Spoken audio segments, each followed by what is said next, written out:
बिस्मिल्लाहिर्रहमानिर्रहीम, अस्सलाम वालेकुम। टारगेट 7 के साथ मैं हूं एतजाज़ नकी और मेरे साथ मौजूद हैं सज्जाद तरीन साहब।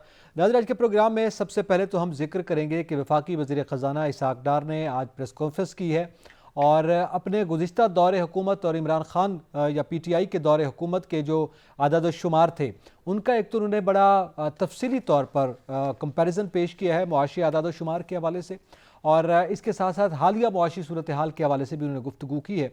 तो इस पर हम बात करेंगे। इसके साथ साथ हम जिक्र करेंगे कि आज वज़ीर आज़म पाकिस्तान मियां शहबाज शरीफ ने बलूचिस्तान के इलाके सोहबतपुर का दौरा किया है और वो रिपीटेडली इस इलाके का दौरा कर रहे हैं और वहाँ पे जारी जो सैलाब के बाद जो उन्होंने मनसूबा जात का ऐलान किया था उनकी देखभाल या उनकी निगरानी के हवाले से भी बाकायदा ब्रीफिंग लेने अक्सर जाते हैं। आज भी वो वहाँ पहुँचे। वहाँ पे जो स्कूल स्मार्ट स्कूल उन्होंने कायम किया जिसे दानिश स्कूल में कन्वर्ट किया जाएगा, इस हवाले से उन्होंने उसका विजिट भी किया है और बाकायदा तौर पर उसका इफ्तिताह किया गया है और दीगर मनसूबा जात का भी जाकर जायज़ा लिया। इसके साथ हम जिक्र करेंगे कि पंजाब की जो सूरत हाल है उसमें अब मामला अदम एतमाद से एतमाद की तरफ चला गया, क्योंकि मुस्लिम लीग नून ने पहले ही तहरीक अदम एतमाद जो तहरीक जमा करवाई थी वो वापस ले ली थी।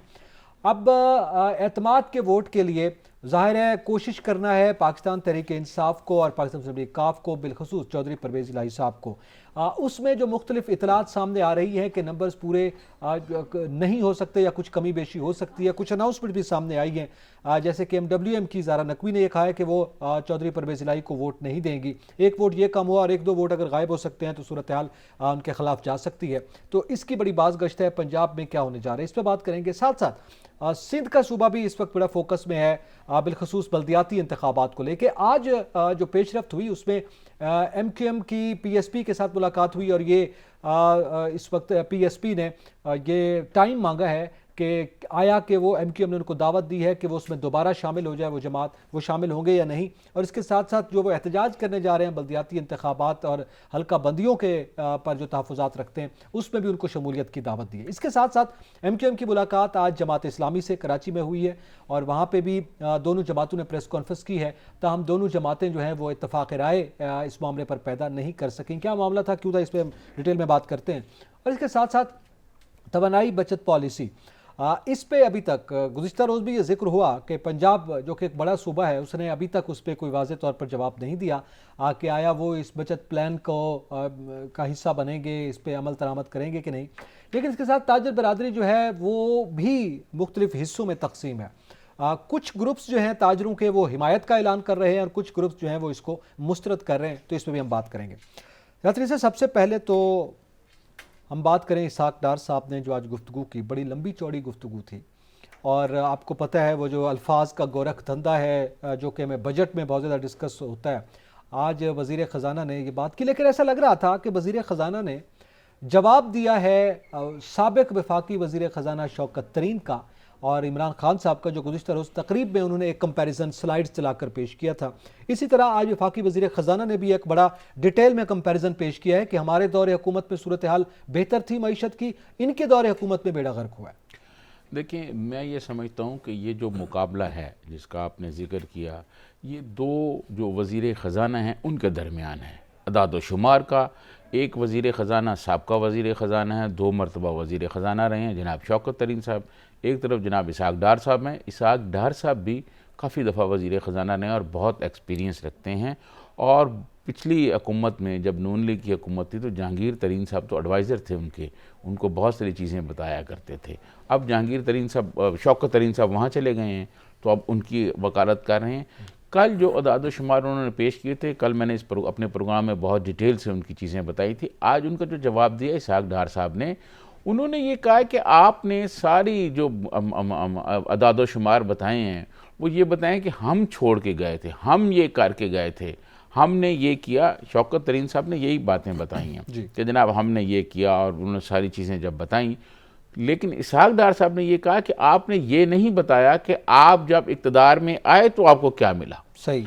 एक जो इसहाक़ डार साहब हैं उन्होंने वो जो मुआजना है जो उनकी अपनी हुकूमत थी जिसमें मियाँ नवाज शरीफ वज़ीर आज़म थे, फिर उसके बाद शाहिद खाकान अब्बासी साहब रहे, उन्होंने उसका मुआजना किया है कि आप उनका बताएं कि उस ज़माने में आपको क्या क्या चीज़ें मिली, क्या क्या चीज़ें आपके पास आई, और जब आप गए तो आप छोड़ के क्या चीज़ें गए। ठीक है। तो मैं ये समझता हूँ कि जो शौकत तरीन साहब ने बहुत बड़े अदाद शुमार दिए, वो मेरे ख्याल में उनका कोई फ़ायदा नहीं है। देखें, पाकिस्तान का जो आम आदमी है, पाकिस्तान का जो गरीब आदमी है, पाकिस्तान को जो मेहनत काश है, पाकिस्तान को जो कॉमरेड है, उस आदमी के लिए ये IMF के अदाद शुमार शौकत तरीन साहब ने जो डिटेल्स दी हैं या इसहाक डार साहब जो दे रहे हैं, ये कोई उसके लिए अहमियत नहीं रखते। आम आदमी ये देखता है क्या उसके घर का चूल्हा जल रहा है, क्या वो दवाइयाँ ख़रीद सकता है, क्या वो आटा ख़रीद सकता है, क्या वो महंगाई जो है उसका मुकाबला कर सकता है। वो चीज़ें नहीं हैं। उसको कोई गर्ज नहीं कि IMF पैसे दे रहे हैं, नहीं दे रहा, नहीं, पैसे देना सऊदी तो अरब दूर से की पैसे बात है आ ना। रहे हैं, नहीं ये आ रहे हैं, मवाजने से भी उनका कोई लेना देना नहीं है कि आपने जी, अच्छा पहले किया था, उन्होंने बुरा किया, किसी चीज़ से बिल्कुल नहीं सही। है। लेकिन इसहाक डार साहब की ये बात दुरुस्त है कि अब पौने 4 साल की जो इमरान खान नियाजी साहब की पॉलिसियाँ थी, वो अब 7-8 माह में तो ठीक नहीं हो सकती। ये तो बात बिल्कुल दुरुस्त है। उसको ठीक करने के लिए टाइम चाहिए। फिर जो IMF से वो डील करके गए थे, वो काफ़ी मुश्किल डील थी, और वो डील हालात ऐसे हो गए कि उस डील में जाना पड़ गया, और उन्हीं शराइत पर जो शराइत खान साहब तय करके गए थे, तो फिर मुश्किलात तो आई ना जी। और मुश्किलात आने के बावजूद आज उन्होंने एक और बात की है। इसहाक डार साहब ने यह भी कहा है कि मैं फिर ये कहता हूँ, जब उनसे ये क्वेश्चन हुआ प्रेस कॉन्फ्रेंस के दौरान कि आपके पास क्या ऐसा अलादीन का चिराग जब कोई ऐसी चीज़ है कि आप कह रहे हैं मुल्क डिफ़ॉल्ट नहीं होगा, जबकि शौकत तरीन साहब ने तो ये कहा जी। तो उन्होंने कहा कि मैं ये कहता हूँ कि नहीं होगा। फिर उन्होंने बताया कि सऊदी अरब से डिपॉजिट आ रहे हैं और चीज़ें हो रही हैं, चाइना से बात हो रही है। तो मुल्क जो है, ये मैं तो खुद कई दफ़ा अपने प्रोग्राम में ये बात कह चुका हूँ एतजाज़ के, मुल्क डिफ़ॉल्ट नहीं होगा इंशाल्लाह। और जो हालात हैं वो आज उन्होंने इसहाक डार साहब ने भी कहे, हम इससे पहले अदाद शुमार बताते रहते हैं कि ये जो अगला 2-3 माह है, इस जून तक जब हम जाएंगे तो सूरत हाल बहुत बेहतर हो जाएगी, और उम्मीद है कि डॉलर रेट भी जो है वो नीचे आ जाएगा और बाकी भी मामला बेहतर हो जाएंगे। कोशिश ये वैसे है। आपको पता है 2023 के बारे में जो IMF की हेड हैं, उन्होंने प्रेस कॉन्फ्रेंस की पिछले संडे को। उन्होंने प्रेस कॉन्फ्रेंस में कहा कि महंगाई जो है वो दुनिया भर में रहेगी, और 23 जो है 2023 जो है ये महंगाई, इसमें लोगों महंगाई को का साल है और पूरी दुनिया के लिए, और लोगों को पूरी दुनिया में होगी, ये रहेगी। लेकिन उसके बावजूद मैं समझता हूँ ये जो कोशिश कर रहे हैं, और आज जो उन्होंने बात की वो फिर एक और बात इसहाक डार साहब ने की कि पहले हम सोच रहे थे कि टारगेट करके ना लोगों को वहाँ सब्सिडी दी जाए, फिर उन्होंने कहा नहीं, जो लोग हैं जिनको ये चाहिए सबके लिए होगी। तो मैं समझता हूँ कि ये जो एक प्लान आ रहा है अगले कुछ दिनों तक, नई हिकमत अमली, नई मनसूबाबंदी, तो इन मुश्किल हालात में बेहतरी की आज की जो उनकी बात थी, जो अदाद शुमार उन्होंने पेश किए, उससे ये उम्मीद की जा सकती है कि आम आदमी, गरीब आदमी, जिसका हम हमेशा यहाँ जिक्र करते हैं अपने प्रोग्राम में, उसकी हालत को बेहतर किया जाएगा। ठीक है, अब क्या हम इससे ये मुराद लें सज्जाद तरीन साहब के इसहाक डार साहब ने एक जानिब तो जवाब दिया शौकत तरीन साहब का, लेकिन इसके साथ साथ क्या आप समझते हैं कि उन्होंने कौम को भी एक लिहाज से एतमाद में लिया? बिटवीन द लाइंस उन्होंने कौम को भी ये कहा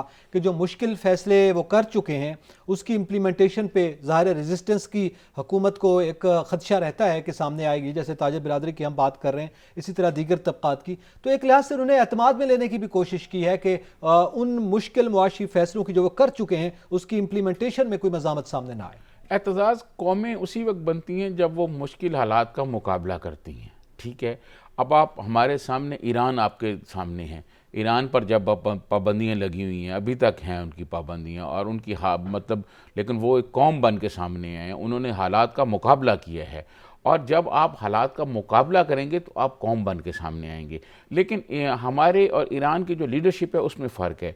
हमारे यहाँ जो लीडरशिप में है उसकी बदकिस्मती से उन पर इल्ज़ामात हैं कि जी उनके स्विस बैंक में पैसे पड़े हुए हैं, उधर पैसे पड़े हुए हैं, उधर पैसे पड़े हुए हैं। ये नहीं होना चाहिए। उनको भी अपनी जेब में से अपनी जेब जो दौलत ख़ास उनके पास पड़ी है उसमें से कुछ पैसे इस गरीब कौम पर खर्च करने चाहिए। अपने अपने हलकों में खर्च करें आप, मैं ये नहीं कहता कि आप मुल्क पर ला के खर्च करें।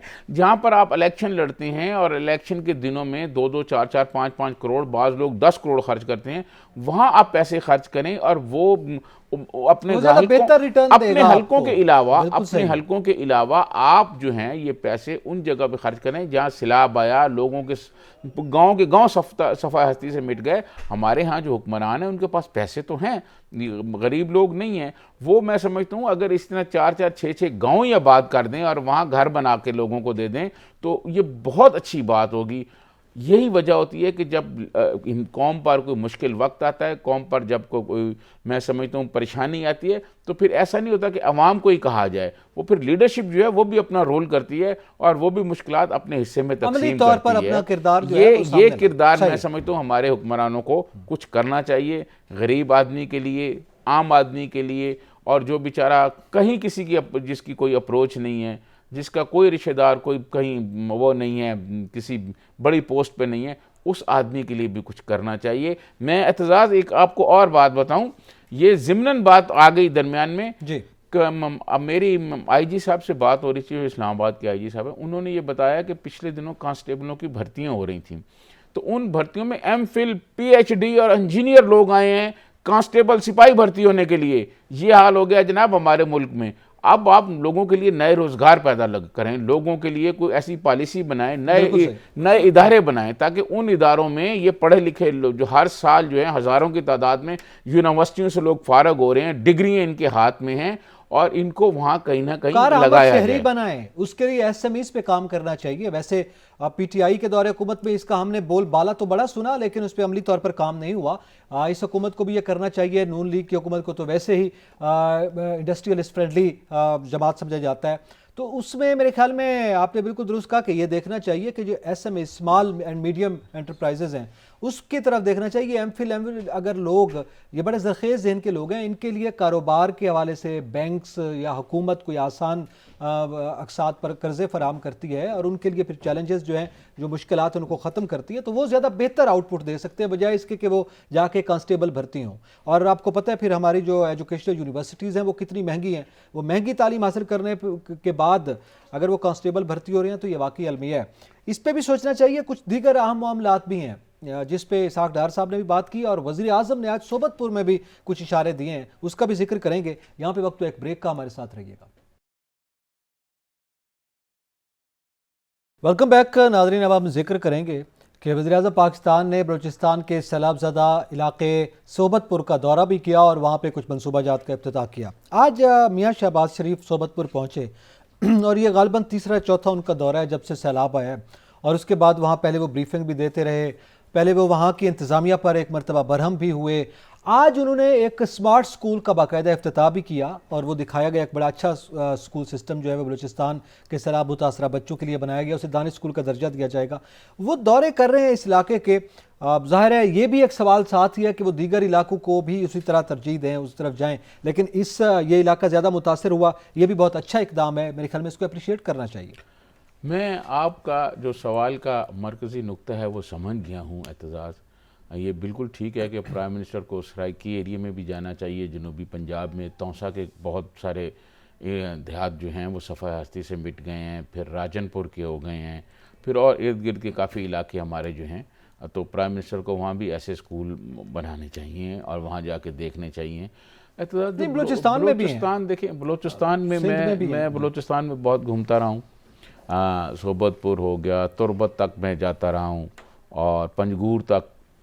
मैं ये समझता हूँ कि वहाँ बहुत ज़्यादा मसाइल हैं। बलूचिस्तान में इतने मसाइल हैं। एक तो बलूचिस्तान का जो मसला है वो ये है कि वो पंजाब की तरह नहीं है कि शहर बिल्कुल गुंजान, करीब करीब आबादियाँ हैं और उनको एक ही जगह कोई चीज़ बना के दे। वहाँ बलूचिस्तान में 20 घर अगर यहाँ पर हैं तो 10 किलोमीटर पर 20 घर और होंगे, उसके ज़्यादा।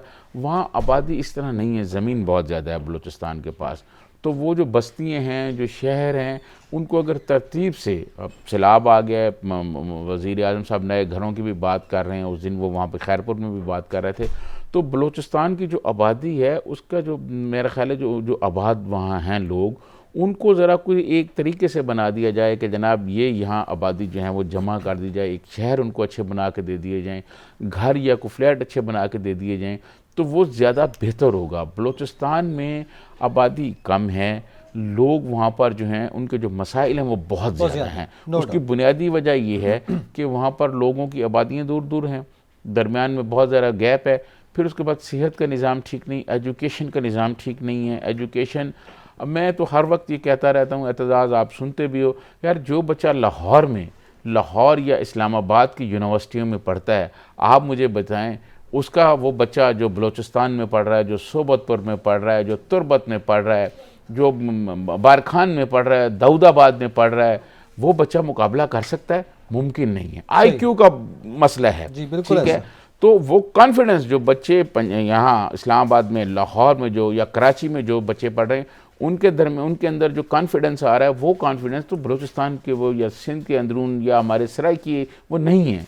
तो ये प्राइम मिनिस्टर की अब जिम्मेदारी है। बहुत अच्छा स्कूल बनाया, मैं समझता हूँ ये क्रेडिट जाता है मियाँ शहबाज शरीफ साहब को कि उन्होंने एक जदीद आलात पर मुश्तमिल स्कूल दिया है। बच्चों को तरजीह देनी चाहिए, वहाँ पर काम होना चाहिए। बलूचिस्तान का मैं आपको बताऊँ कि बलूचिस्तान के एहतजाज, सरदार अताउल्लाह खान मैंगल का मैंने एक इंटरव्यू किया तो ये मेरे लिए भी नई बात थी जो उन्होंने मुझे बताई। सरदार अताउल्लाह खान मैंगल ने कहा कि जब मैं चीफ मिनिस्टर था तो कोयटा में बोर्ड नहीं था, कोयटा के बच्चे मुल्तान इम्तिहान देने के लिए आया करते थे। कोयटा का बोर्ड सरदार अताउल्लाह मैंगल जब चीफ मिनिस्टर बने तो उन्होंने बनाया।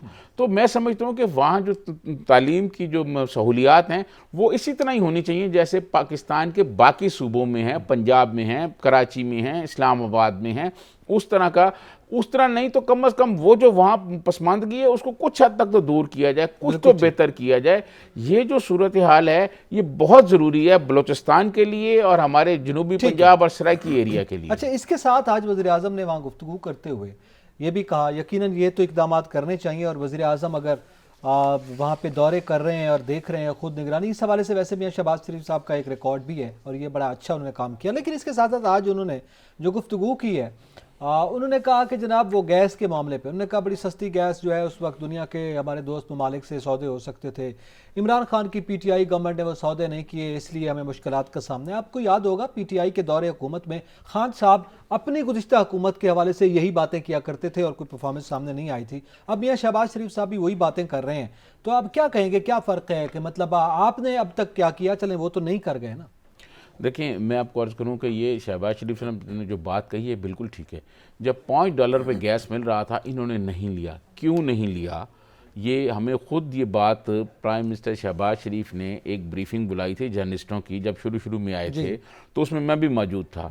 तो उन्होंने ये कहा कि जब मैंने तमाम सेक्रेटरीज़ और वजारत पेट्रोलियम और गैस वालों को बुला के पूछा भाई ये जब इतनी सस्ती थी तो क्यों नहीं ख़रीदी, उन्होंने कहा जी हमने, प्राइम मिनिस्टर ने हमें कहा ही नहीं, हुकूमत की जानिब से हमें कहा ही नहीं गया और हमने खुद ये फैसला इसलिए नहीं किया कि नैब जो है वो किसी सरकारी अफसर के कुछ पकड़ ले तो फिर छोड़ नहीं सकते। अहाद चीमा और कई और फवाद हसन फवाद जो है वो उनके सामने थे।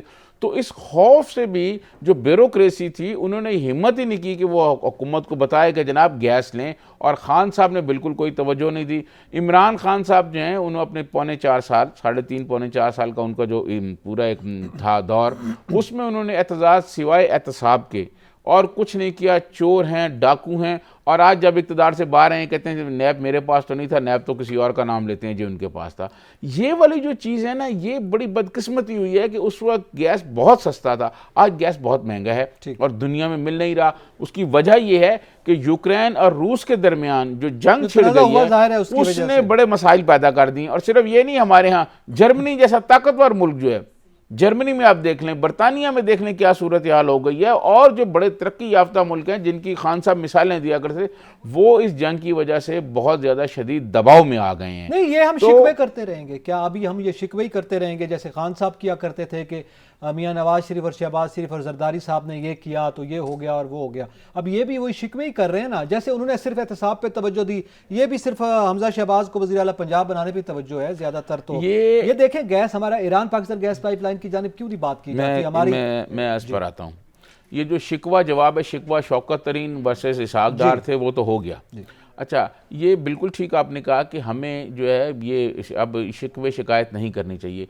पाक ईरान गैस पाइपलाइन जो है ना, ये जो मौजूदा हमारी हुकूमत है, ख़ासतौर पर मुस्लिम लीग नून की हुकूमत, ये मुस्लिम लीग नून की हुकूमत जो है ना, ये इस पर कुछ ज़्यादा तवज्जो नहीं दे रही। ये पहले भी नहीं दे रही थी। जब 5 साल के पूरे जब जब मियाँ नवाज शरीफ वज़ीर आज़म बने, एहतजाज तो उस वक्त भी सूरत हाल जो थी यही थी कि इन्होंने जो आसफ अली जरदारी साहब ने कहा और उन्होंने पाइपलाइन ईरान वालों ने तो बिछा दी है पूरी, ठीक है, उनकी तरफ और से काम मुकम्मल है।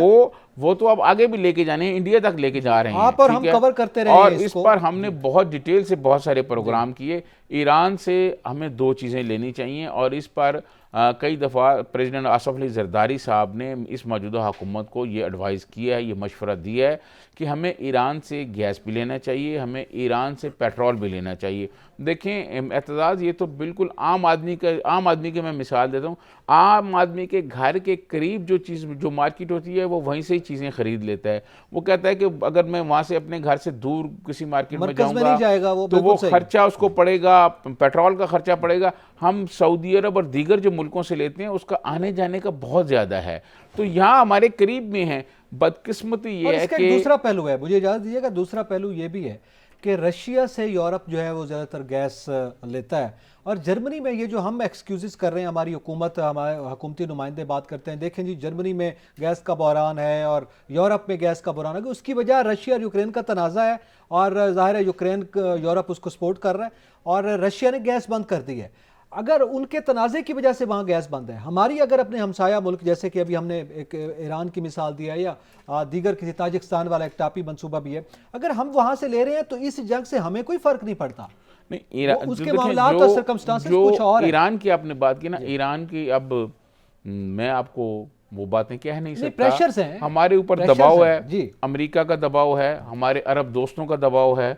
अरब दोस्त जो हैं वो भी ये नहीं चाहते ना कि हम ईरान से लें, ये इस दबाव की वजह से ये मसाइल हमें पैदा हो रहे हैं। वरना यकीन करें कि हमें ये फैसला करना चाहिए, हमें ये फैसला करना चाहिए जैसे आसफ अली जरदारी साहब ने फैसला किया था। इसी मुल्क की हुकूमत ने ये मुआहदा किया था एक ईरान के साथ, उस वक्त भी दबाव थे। तो मेरे ख्याल में लीडरशिप का कमाल होता है। जरदारी साहब के ज़माने में जरदारी साहब ने ये मुआहदा किया और जरदारी साहब अब भी इसके हक में है कि हमें ईरान से तेल भी लेना चाहिए, हमें ईरान से गैस भी लेना चाहिए, लेकिन अभी हो नहीं रही बात। लेकिन मैं ये समझता हूँ कि आने वाले दिनों में, आने वाले महीनों में हुकूमत को ये जब क्राइसिस और बढ़ेगा तो यकीनन उस तरफ देखना होगा। देखें ईरान से इंडिया भी तो तेल ले रहा है ना सर, जब इंडिया भी ले रहा है। हमने अपने मुल्क के मफादात देखने हैं, ना कि हमने किसी और के मफाद देखने। हमें, मैं समझता हूँ कि हमारे सारे हुक्मरानों को, मैं समझता हूँ हमारी जो हुक्मरान जमात है इस वक्त और सारे इत्तेहादी, उनको बिल्कुल ठंडे दिल से ये सोचना चाहिए कि अगर गरीब आदमी को पेट्रोल सस्ता मिलेगा, गरीब आदमी को गैस सस्ता मिलेगा, तो मुल्क में मौशी सरगर्मियाँ भी तेज़ी से हम काम करेंगे, मौशी सरगर्मियों का ज़्यादा फैलाव होगा। तो इसके लिए ज़रूरी है, इस पर इनको सोचना चाहिए। हम तो अपने हर प्रोग्राम में ये तजवीज़ देते हैं कि पेट्रोल हमें वहाँ से लेना चाहिए। देखें दीगर मुल्क भी हैं, लेकिन ईरान बहुत करीब पड़ता है हमें, ईरान बहुत करीब पड़ता है। उनसे हम लेके फिर थोड़ा सा उधार भी उनसे कर सकते हैं कि जी वो करें, और वो करने के लिए भी तैयार हैं। लेकिन हम क्योंकि अरब दोस्तों के दबाव में हैं, अमेरिका के दबाव में हैं, जिसकी वजह से हम ये नहीं कर रहे, लेकिन एक ना एक दिन इन हमारे हुक्मरानों को ये करना पड़ेगा। ठीक है, इस पे हवाले से भी ज़ाहिर है ये बात हम कर रहे हैं। अब थोड़ी सी ज़ाहिर सिक्योरिटी के मामलात भी हैं, उसका भी हम जिक्र करेंगे और साथ साथ पंजाब की सियासत का भी जिक्र करते हैं। यहाँ पे वक्त तो एक ब्रेक का, हमारे साथ रहिए। वेलकम बैक नाजरीन। अब ज़रा पंजाब की सियासी सूरत हाल का जिक्र करेंगे और वहाँ पे एक मरतबा फिर नंबर्स पूरे हैं, नहीं हैं, कम हो रहे हैं, आगे पीछे हो रहे हैं, इस पे बात चल रही है और वो है वज़ीर आला पंजाब के हवाले से क्या गेम चल रही है, इसका ज़रा तज्जिया भी लेते हैं और इस पर बात भी करते हैं। हमारे साथ इस वक्त टेलीफोन लाइन पर मौजूद हैं बहुत ही काबिल कदर और मारूफ तरक्की पसंद दानिश्वर सहाफ़ी तज्जियाकार जनाब बज़र बरलास साहब। बहुत शुक्रिया बज़र बरलास साहब वक्त देने का। आपसे हम ये जानना चाहेंगे पंजाब में क्या हो रहा है सर? देखिए, पंजाब में इसी तरह काम चलेगा जिस तरह चल रहा है, और मेरा ख्याल है कि इलेक्शन उसी वक्त पर होंगे जो इलेक्शन का वक्त होगा। ये नहीं रमजान के बाद ही इलेक्शन जाएंगे, उससे पहले मुझे नहीं लगता कि इलेक्शन हो, क्योंकि अभी जो केस है वो तो 11 जनवरी को उसकी समाअत है। अब जब समाअत होगी तो पता नहीं अदालत क्या कहे। अभी तक तो अदालत ने नहीं कहा कि आप इत्मीनान का वोट लें, लेकिन 11 जनवरी को पता नहीं अदालत क्या कहे, इत्मीनान का वोट लेने को कहे या ना कहे। इस दौरान मुझे लगता है कि कहीं ना कहीं कोई सुलह की बात चली हुई है। अच्छा, तो इसलिए मैं इसलिए ये बातें कहता हूँ कि देखिए, पहले मुस्लिम लीग नून ने वज़ीर आला पंजाब के खिलाफ अदम एतमाद की तहरीक वापस ली, फिर पीटीआई के स्पीकर और डिप्टी स्पीकर के खिलाफ अदम एतमाद की तहरीकें थी, वो भी वापस ले ली गई। तो बाजार मुस्लिम लीग नून को सुबकी का सामना करना पड़ा, लेकिन इसका ये हरगिज मतलब नहीं है कि वो कहीं ना कहीं बातचीत नहीं हुई। तो इसका मतलब है कहीं ना कहीं तो बातचीत हुई है, इसीलिए तो अदम एतमाद की तहरीकें वापस ली गई और एतमाद का वोट लेने के लिए अदालत ने भी कहा नहीं। अब ये 9 जनवरी को इजलास बुलाया गया है, उसका एजेंडा और है, वो एजेंडा एतमाद के वोट का तो है ही नहीं। तो मुझे लगता है कि अभी जो पंजाब में गेम चल रही है ये इसी तरह चलेगी कुछ अर्सा, और फिर उसके बाद जब कोई बातचीत हो जाएगी, कहीं ना कहीं सियासतदान मुत्तफिक हो जाएंगे, तो फिर बल्ला साहब एक सवाल की जा दीजिएगा, ये आपने यकीनी तौर पर बिटवीन द लाइंस बहुत सारी बातें कर दी हैं, क्या ये जो पर्दे के पीछे मुलाकातों का आप इशारा दे रहे हैं ये बिलखसूस पाकिस्तान मुस्लिम लीग काफ और वफाक के हुक्मरान इत्तेहाद के दरमियान है या पीटीआई भी उसमें शामिल है? देखिए, पहले तो वफाक को तो मैं नहीं कहूंगा, पहले एस्टेब्लिशमेंट और पंजाब हुकूमत में शामिल थी। अब मुझे लगता है कि कहीं पीटीआई भी शामिल हो चुकी है। अच्छा, क्योंकि जो स्पीकर और डिप्टी स्पीकर थे वो तो पीटीआई के थे और पीटीआई के हैं जिनके खिलाफ अदम एतमाद की तहरीक वापस ली गई और उसमें खुफिया वोटिंग थी। वो तो सूट करती थी पीडीएम को अदम एतमाद की तहरीकें कि खुफिया वोटिंग के जरिए तो वोट लिए जा सकते थे, लेकिन उन तहरीकों का वापस होना इस बात की रमाजी करता है कि कहीं ना कहीं पीटीआई की भी बातचीत हो रही है। मजहर साहब, आम ख्याल ये है कि चौधरी परवेज इलाही जो है वो अदम एतमाद का जो वोट है वो ले नहीं सकेंगे, इसीलिए जो दोनों स्पीकर और डिप्टी स्पीकर के खिलाफ तारीख एतमाद वापस ले ली गई है, क्योंकि जब चीफ मिनिस्टर एतमाद का वोट नहीं ले सकेगा तो फिर हुकूमत ही खत्म हो जाएगी, तो नीचे फिर करने की जरूरत नहीं रहेगी। इस बारे में आपकी क्या राय है? देखिए, सजाद तरीन साहब, जब से रजीम चेंज ऑपरेशन हुआ है, मैं समझता हूं कि 3 खानदान बड़े मजे से इक़्तिदार इंजॉय कर रहे हैं। उनमें एक खानदान है आसिफ जरदारी का, वो बड़े मजे से इंजॉय कर रहा है। दूसरा खानदान है मौलाना फजलुर रहमान का, वो भी बड़े मजे से इंजॉय कर रहा है। तीसरा खानदान है चौधरी बरादरान का। जो लोग ये सोचते हैं ना कि चौधरी शुजात हुसैन और चौधरी परवेज इलाही में कोई इख्तलाफ है, वो उन्हें शायद वो फिर मैं कहता हूं कि वो आमकों की जन्नत में रहते हैं, क्योंकि चौधरी बरादरान के दरमियान कोई इख्तलाफ नहीं है। एक भाई ने वफाक को एंगेज कर रखा है, एक ने सूबे को एंगेज कर रखा है। इस दौरान आप मुझे बताइए कि जितने पर्चे हुए वो या पीटीआई के लोगों पे हुए या नून लीग के लोगों पर हुए। ना आसिफ जरदारी के लोगों पे कोई पर्चे हुए, ना मौलाना साहब के लोगों पे हुए, ना ही चौधरी बरादरान पर हुए। काफ लीग के किसी वर्कर पर कोई पर्चा नहीं हुआ। तो वो 3 खानदान तो एंजॉय कर रहे हैं। तो जो आपस में लड़ाई है वो तो पीटीआई और नून लीग की लगी हुई है और वो एक दूसरे के खिलाफ पर्चे भी करवा रहे हैं। तो दोनों भाई जो है ना, चौधरी शुजात और चौधरी परवेज इलाही, बड़े आराम से इक़्तिदार इंजॉय कर रहे हैं। अच्छा, मजहर साहब आपकी मौजूदगी का फायदा उठाते हुए जरा ये बताते हैं, ये जो कौमी असम्बली में इन्होंने इस्तीफे दिए हुए हैं, ये वहाँ स्पीकर कहता है मेरे पास आएँ और तस्दीक करें और मैं ऐलान कर दूं कि इस्तीफे मंजूर हैं, इसमें असल कहानी क्या है? ये इसके पीछे क्या चीजें चल रही हैं? देखिए, एक तो स्पीकर साहब भी इस्तीफे उनके मंजूर नहीं करेंगे, फिर उसके बाद स्पीकर साहब उनको फर्दन कहेंगे कि आए। उसमें वो 123 के करीब इस्तीफे हैं, तो आप वर्किंग डेज लगा ले 130-23, तो इसका मतलब है 1 साल लग जाएगा अगर एक मेंबर को भी एक दिन बुलाया जाए। तो आपको पता ही है, आप इस्लामाबाद में हैं कि असेंबली 4-5 दिन काम करती है, हफ्ता इतवार तो छुट्टी होती है। तो अगर 5 मेंबर भी बुलाए जाए हफ्ते में, तो 123 मेंबरान को बुलाते बुलाते 1 साल हो जाएगा। तो इतनी मुद्दत तो नहीं चाहिए, 8 महीने तो रह गए हैं सारे। तो मेरा ख्याल है वो इस्तीफों वाला मामला भी बस एक सियासत चमकाने के लिए है एक दूसरे की। तो लोगों को बेचने के लिए भी तो सियासी पार्टियों के पास कुछ चाहिए ना। अब मजहर साहब ज़रा ये भी बता दीजिएगा कि इमरान खान के मुखालफिन ये कहते हैं कि उनको जो फैज़ आम मिल रहा था पहले वो बंद हो गया और आइंदा इलेक्शन में उनके लिए मुश्किलात पैदा होंगी, ज़रा इस पर भी कोई रोशनी डालें। देखिए, फैज़ आम तो उनको बंद हो गया था बहुत पहले जी। अब ये बातें सामने आ रही हैं कि 2018 के इलेक्शन में सेंट्रल पंजाब से खास तौर पर नून लीग को कई हारी हुई सीटों से जितवाया गया, जिसमें एक सीट ख्वाजा आसफ की, उसका बड़ा तस्करा होता है। एक वो चौधरी गुलाम अब्बास सल वाली सीट भी खा गए। वो चौधरी साहब बेचारे पीपल्स पार्टी से पीटीआई में आए और फिर भी जीत उनका मुकद्दर न बन सकी। इस तरह और कई सीटें हैं, ये निराना सनाउल्लाह साहब की सीट भी इसमें शामिल है।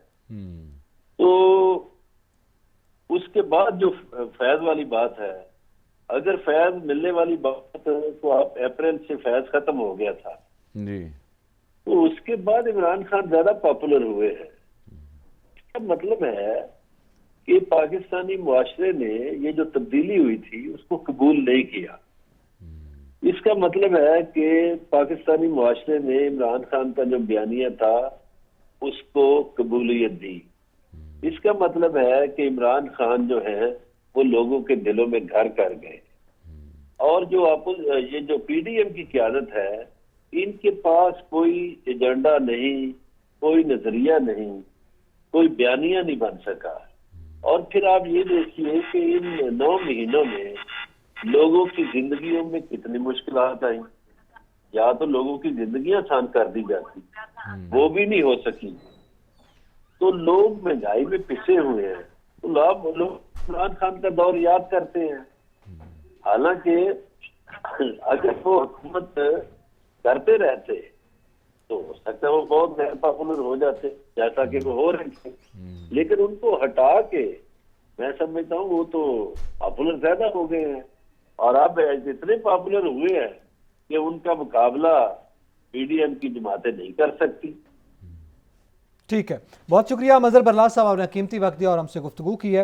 यकीनी तौर पर मजहर बरलास साहब का जो एक तजिया है बड़ा कम्प्रिहेंसिव, उन्होंने पंजाब का भी और ओवरऑल भी जो है वो सामने आया है। लेकिन बहुत से मामलात ऐसे, जब हम पंजाब की बात करते हैं तो ये जो नंबर्स का मामला आ रहा है, अगर हम इस बात को माना जाए जो कि ये तजिया सामने आया है, तो उस हवाले से आप क्या समझते हैं कि आने वाले दिनों में क्या कोर्ट की तरफ देखा जाएगा? क्योंकि कोर्ट की जब वो बात कर रहे हैं तो उसमें वो हमजा शहबाज वाला केस भी पड़ा है और ये वाला भी केस वहाँ पहुँचा हुआ है। तो अब तो बाल जो है वो कोर्ट में है। तो इस पर मैं आपका जवाब लेता हूँ।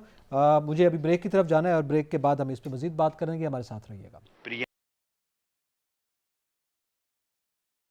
वेलकम बैक नाज़रीन। पंजाब की सियासी सूरत हाल का हम जिक्र कर रहे थे, उसमें नंबर्स के हवाले से बात हो रही है। इसी के साथ फिर सिंध का भी मामला है, वो भी डिस्कस करते हैं। लेकिन ज़्यादा साहब, पंजाब पे आप कमेंट कर रहे थे कि वहाँ पे नंबर्स आगे पीछे हो सकते हैं। कुछ और डिज़ाइन की बात मजहर बरलास साहब कर रहे थे, लेकिन आप क्या समझते हैं कि होने क्या जा रहा है? कोर्ट ही करेगी दोनों? अगर देखिए, एक तो ये सियासतदानों की बहुत बड़ी नाकामी है। अगर सियासतदान जो हैं वो अपने फ़ैसले अपनी असम्बली में नहीं कर सकते और उनके फ़ैसले अगर अदालतों में होने शुरू हो जाएंगे, ये कोई अच्छी रवायत नहीं है पाकिस्तान में। मैं समझता हूँ ये सारी जो पॉलिटिकल लीडरशिप है ये उसकी नाकामी है कि वो अपने फ़ैसले वहाँ जाके अदालतों में करा रहे हैं और अदालतों को अपना राइट दे रहे हैं। अवाम ने इनको मुंतखब करके भेजा है कि ये कौम के फ़ैसले करें, लेकिन बदकिस्मती है कि ये नाकाम है। एक बात। दूसरी बात यह है कि चौधरी परवेज़ इलाही को अगर एतमाद का वोट लेना पड़ गया, जिसका इम्कान है कि वो 11 को शायद उनको लेना पड़ेगा, अगर वो एतमाद का वोट, मेरा नहीं ख्याल वो ले सकेंगे। अगर उनको ये लेना पड़ गया एतमाद का वोट, तो एतमाद के वोट में बहुत सारे लोग जो हैं वो नहीं होंगे। पहले तो आपको पता ही है कि एक मजहबी तंजीम के लोगों ने तो कह दिया है कि जी हमारे एक वोट है वो नहीं होगा, उन्होंने तो ऐलान कर दिया। बहुत सारे मेरे ज़ाती इल्म में हैं कि PTI के लोग जो हैं वो नाराज़ हैं और 5 से 7 लोग वो हैं जो वोट नहीं देंगे। तो अगर एतमाद वाला सिलसिला आ निकला, 3 का फिगर आ रहा है, 3 से 5 लोग हैं ज़्यादा, और ज़्यादा भी हो सकते हैं। अच्छा। और ये वो जब वोट लोग ऐवान में नहीं मौजूद होंगे और ये वोट नहीं देंगे तो फिर अदम एतमाद की तारीख लाने की ज़रूरत ही नहीं रहेगी। उससे पहले तो कोर्ट अगर ये कहती है कि वोट लें या ना लें, अभी तो कोर्ट में भी तो है। नहीं, कोर्ट मेरा नहीं ख्याल कि ये कहेगी कि एतमाद का वोट ना ले सकें। पाकिस्तान के आइन में ये गुंजाइश मौजूद है कि गवर्नर जब ये समझता है कि ऐवान में उनके पास अक्सरियत नहीं है तो वो गवर्नर उसको किसी वक्त भी कह सकता है। तो ये नहीं होगा कि कोर्ट ये कि सीधा कह देगा जी आप जाएं और एतमाद का वोट लेने की आपको ज़रूरत नहीं है, या ऐसी एतमाद का वोट वो लेंगे। और अगर एतमाद के वोट, अब कोई जो जैसे मजहर साहब कह रहे थे कि कोई अगर उनके दरमियान डील अगर हो चुकी है, अगर कोई पसे पर्दा चीज़ तय हो गई है तो वो फिर हो सकता है एतमाद वाली बात जो है वो हो जाए और एतमाद का वोट हो जाए। लेकिन बज़ाहिर ऐसे नहीं लग रहा कि चौधरी परवेज़ इलाही को एतमाद का वोट मिले। ऐसे जाहिर हो रहा है कि इनके 4 से 5 लोग जो हैं वो उस दिन गैर हाज़िर हो जाएंगे जिस दिन एतमाद का वोट होगा, और फिर उनके इत्तेहादी अभी से नाराज़ हो रहे हैं। तो इतना आसान नहीं होगा चौधरी परवेज़ इलाही के लिए जितना समझा जा रहा है। ठीक है। अच्छा, इसके साथ साथ ज़रा अब सिंध का भी जिक्र कर लें। सिंध में जो सूरत हाल डेवलप हो रही है उसमें ज़ाहिर है जब सिंध में बिलखसूस MQM कोई तहफ़्फ़ुज़ात का इजहार करती है और तो उसके वफाक पे बड़े गहरे असरात होते हैं। वफाक की सारी जमातें दौड़ी, बिलखसूस पीपल्स पार्टी भी, नून लीग भी, मौलाना साहब भी, लेकिन वो डेडलॉक ख़त्म नहीं कर सके MQM और पीपल्स पार्टी के दरमियान, जो वहाँ सिंध हुकूमत के दरमियान था। अब MQM जो है वो ये क्या चाह रही है कि बल्दियाती इंतखाबात ना हों। इस सिलसिले में वो आज जमात इस्लामी के पास भी गए। जमात इस्लामी ने हाथ खड़े कर दिए, उन्होंने कहा नहीं जी हम इलेक्शन के तो हक़ में हैं, इलेक्शन होना चाहिए, बाकी तहफ़्फ़ुज़ात अपनी जगह पे हैं। तो अब अगर ये डेडलॉक बरकरार रहता है तो उसके क्या वफाक पर भी कोई असरात मुरतब हो सकते हैं? मैं नहीं समझता कि कोई ऐसा डेडलॉक है कि जिसका वो वफाक को छोड़ के चले जाएंगे। ये ऐसा नहीं है। आपको वो पता तो प्रोटेस्ट अनाउंस कर चुके हैं 9 जी, जनवरी। वो प्रोटेस्ट करते रहेंगे, वो सब कुछ करते रहेंगे, गवर्नर भी उनका बैठा रहेगा। अब देखें अगर वो इक़्तिदार छोड़ते हैं वफाक से तो फिर सिंध से उनकी गवर्नरशिप भी चली जाएगी। तो ये और बहुत सारी चीज़ें होती हैं, वो ऐसा नहीं करेंगे। बाकी ये एहतजाज भी करते रहेंगे, अपनी सियासत को जो है वो थोड़ा मुतहर्रिक करने के लिए हम हो सकता है कुछ गिरफ्तारियाँ भी दे दें और कुछ हंगामा भी कर दें, जैसे वो करते रहते हैं। लेकिन MQM वफाक से बाहर नहीं जाएगी। तो वही होगा जैसे काफ लीग है पंजाब में अपोजिशन, और यहाँ पे पंजाब में हुकूमत में है वो मुखालिफ है PDM की या हुक्मरान इत्तेहाद की, लेकिन वफाक में वो साथ है। जी, मैं अर्ज करूँ काफ लीग वाली बात, वो बिल्कुल वहाँ जो है ना, MQM अभी तक वहाँ हुकूमत में उस तरह नहीं आई जैसे यहाँ वफाक में है। तो ये कोई ऐसी बात नहीं। फिर मैं आपको एक बात कहूँ कि वहाँ आसफ अली जरदारी है उनके सामने ना, तो आसफ अली जरदारी साहब उनसे बातचीत कर लेंगे। आपको याद होगा कल हमने पिछले दिनों प्रोग्राम में लिया था ना ताज हैदर साहब को, तो उन्होंने कहा जिस हल्का बंदी की ये बात कर रहे हैं वो हुकूमत के अख्तियार में नहीं है हल्का बंदी, वो तो इलेक्शन कमीशन ने करानी है। अब अगर इलेक्शन कमीशन के पास ये जाएंगे कि जी हल्का बंदियाँ ठीक करें, तो उसमें फिर उन्होंने कहा कि बल्दियाती इंतखाबात नहीं हो सकेंगे। अब जमात इस्लामी कराची में कहती है कि हर सूरत में इंतखाबात होने चाहिए। इंतखाबात तो जंगों में भी होते हैं, मैंने कल भी आपको मिसाल दी थी ईरान की कि जंगों में भी लोग इंतखाबात नहीं रुकने चाहिए। लेकिन अब जो मसाइल MQM के हैं वो बुनियादी तौर पर सिंध गवर्नमेंट से कम और इलेक्शन कमीशन से ज़्यादा हैं। वो कहते हैं कि सिंध गवर्नमेंट हमारे साथ चले, वो इसीलिए कि वो कहते हैं कि सिंध गवर्नमेंट जो है वो इलेक्शन कमीशन को कहे हमारे साथ चले और कहे उनको कि जनाब ये हल्का बंदियाँ दुरुस्त करें। ये है बात। लेकिन अगर जरदारी साहब क्योंकि वो मफाहमत के आपको पता है वैसे ही बादशाह हैं, वो हर चीज़ें मामलात को लेके आगे चलते हैं। तो इतना मेरा नहीं ख्याल कि ये मामलात बहुत कोई आगे तक जाएंगे कि जी वो कहें वफाक को हम छोड़ के अलहदा हो रहे हैं, जब तक कि ताकतवर हलकों की तरफ से उनको ये नहीं कहा जाएगा कि जी ठीक है आप वफाक को छोड़ दें, उस वक्त MQM कहीं नहीं जाएगी, यहीं रहेगी और इसी तनख्वाह पे काम करती रहेगी, इसी तनख्वाह पे काम करेगी। लेकिन ये पाक सरजमीन पार्टी जो कि MQM ही का टूटा हुआ एक हिस्सा है, क्या फिर से जुड़ने जा रहे हैं? देखिए MQM की जो जितने ग्रुप्स हुए, MQM लंदन से अलहदा जब ये हुए और मुख्तलिफ ग्रुपों में तकसीम हो गए, इन सारों को अपनी औकात का पता चल गया कि ये एक सीट नहीं जीत सके, जो कि डॉक्टर फ़ारूक सत्तार के साथ हुआ, बाकी लोगों के साथ हुआ, इवन मुस्तफ़ा कमाल के साथ भी हुआ।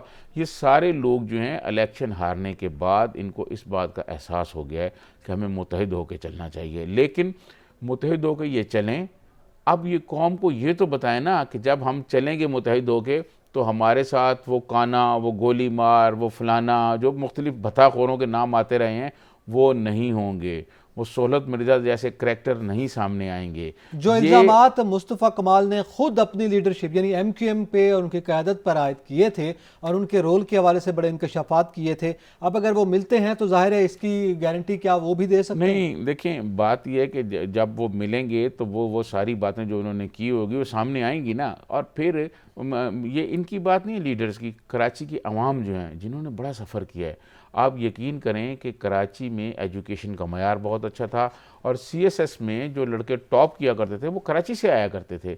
इन्होंने लोगों के हाथ से कलम, लोगों के हाथ से किताबें लेकर उनके हाथ में टीटी पिस्तौल पकड़ाए।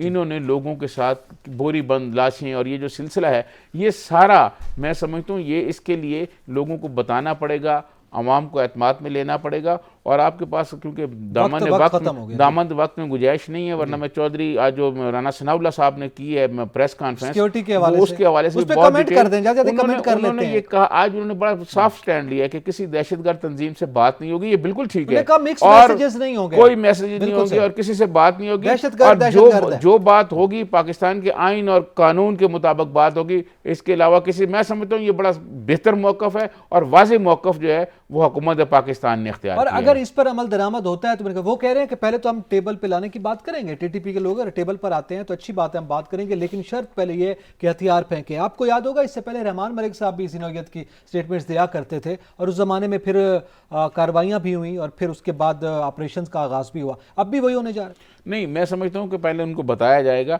अगर उन्होंने बात ना मानी तो फिर यकीनन इनके खिलाफ एक बहुत बड़ी कार्रवाई की जाएगी, और इस दफ़ा जो इनके खिलाफ कार्रवाई होगी ये फिर माजी की सारी तारीखें भूल जाएंगे। सही है। इसी के साथ ही एतजाज़ नकी और सजाद तरीन को इजाज़त दीजिए। अल्लाह हाफ़िज़।